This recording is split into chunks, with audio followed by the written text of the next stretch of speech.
jungle.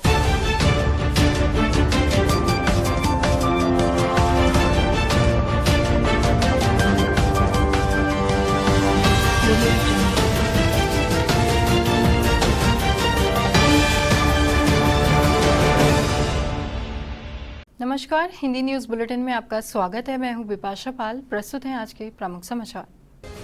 Dhami cabinet के मंत्रियों में विभागों का बंटवारा, धन सिंह रावत बने स्वास्थ्य मंत्री, महाराज को लोक निर्माण। चारधाम यात्रा को लेकर सुप्रीम कोर्ट गई उत्तराखंड सरकार, हाईकोर्ट ने यात्रा पर लगाई है रोक। राज्य के नवनियुक्त मुख्य सचिव एसएस संधू बोले, रोजगार बढ़ाने पर होगा सरकार का फोकस। हरिद्वार में कांवड़ यात्रा पर रोक, कोई हरिद्वार आया तो कांवड़ियों पर होगी कानूनी कार्रवाई। अब समाचार विस्तार से। मुख्यमंत्री पुष्कर सिंह धामी ने कैबिनेट के विभागों का बंटवारा कर दिया है। मुख्यमंत्री के पास महज 1 दर्जन विभाग होंगे। प्रदेश को अलग स्वास्थ्य मंत्री मिल गया है। स्वास्थ्य मंत्री धन सिंह रावत को बनाया गया है। इसके अलावा लोक निर्माण विभाग सतपाल महाराज को दिया गया है, जबकि ऊर्जा हरक सिंह रावत को दिया गया है। तीरथ मंत्रिमंडल में रहे उनके सभी पिछले विभाग यथावत रखे गए हैं। कैबिनेट मंत्री यतीश्वरानंद को ग्राम्य विकास विभाग भी दिया गया है। यशपाल आर्या को आबकारी विभाग दिया गया है। उनके बाकी सभी पुराने विभाग बरकरार रखे गए हैं। इसे तीनों कैबिनेट मंत्रियों की नाराजगी दूर करने की कवायद के तौर पर देखा जा रहा है।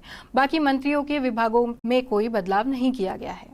उत्तराखंड सरकार ने चारधाम यात्रा को लेकर हाई कोर्ट के फैसले को सुप्रीम कोर्ट में चुनौती दी है। सरकार ने मंगलवार को सुप्रीम कोर्ट में याचिका दायर की। सरकार ने चारधाम यात्रा 1 जुलाई से चमोली, रुद्रप्रयाग और उत्तरकाशी जिले से शुरू करने का निर्णय लिया था, लेकिन हाई कोर्ट ने इस पर रोक लगा दी थी। इसके चलते सरकार को भी एसओपी में संशोधन कर नई गाइडलाइन जारी करनी पड़ी थी। हाई कोर्ट ने यात्रा को लेकर सुनवाई के दौरान अधिकारियों को फटकार लगाते हुए पूछा था कि क्या हरिद्वार कुंभ के दौरान जो हुआ उसी को चारधाम यात्रा में भी दोहराने दिया जाए। हाई कोर्ट ने कहा कि जब कांवड़ यात्रा पर रोक लगाई गई है, तब सरकार अपर्याप्त इंतजाम के साथ चारधाम यात्रा क्यों शुरू करना चाह रही है। उत्तराखंड कैडर के आईएएस अधिकारी डॉक्टर सुखबीर सिंह संधू ने मुख्य सचिव का कार्यभार संभाल लिया है। उन्होंने मीडिया से बातचीत में कहा कि सरकार की प्राथमिकता रोजगार देना है। कोविड महामारी के दौरान रोजगार सबसे अधिक प्रभावित हुआ है। उन्होंने कहा कि रोजगार कैसे बढ़ाया जाए, इस पर फोकस करना है। मुख्य सचिव ने कहा कि सरकार की जो भी नीतियां हैं उनको प्राथमिकता से लागू कराया जाएगा। आपदा उत्तराखंड में नई बात नहीं है, इसलिए उससे निपटने की व्यवस्था की समीक्षा करेंगे ताकि कम से कम नुकसान हो। उन्होंने कहा कि मैंने अपनी टीम से चर्चा की है कि फाइलों की रफ्तार बनी रहे। हमारा मकसद है कि सरकार की योजनाओं को जनता तक धरातल पर पहुंचाना है।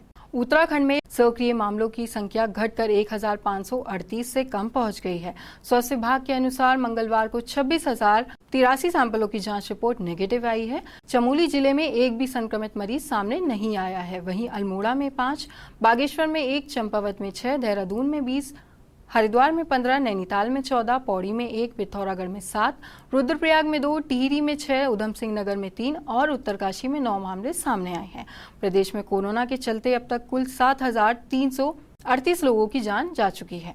उत्तराखंड के डीजीपी अशोक कुमार ने कहा है कि हरिद्वार में कांवड़ यात्रा पर पूरी तरह से प्रतिबंध है। उन्होंने कहा कि जो भी कांवड़ लेने के लिए हरिद्वार आएगा तो उसके खिलाफ आपदा एक्ट के तहत केस दर्ज होगा। साथ ही उसे 14 दिन क्वारंटीन भी रहना होगा। कांवड़ यात्रा को लेकर डीजीपी ने 7 राज्यों के पुलिस अधिकारियों के साथ बैठक भी की। बैठक में दिल्ली, हरियाणा, राजस्थान, पंजाब, यूपी और हिमाचल के अफसरों ने भी भाग लिया। डीजीपी ने सभी राज्यों को बता दिया है कि उत्तराखंड में कांवड़ यात्रा पर पूरी तरह से रोक है। इसी के साथ आज के समाचार समाप्त हुए। आप हमारे यूट्यूब चैनल उत्तरजन टीवी को सब्सक्राइब करें और बेल आइकन दबाएं। नमस्कार।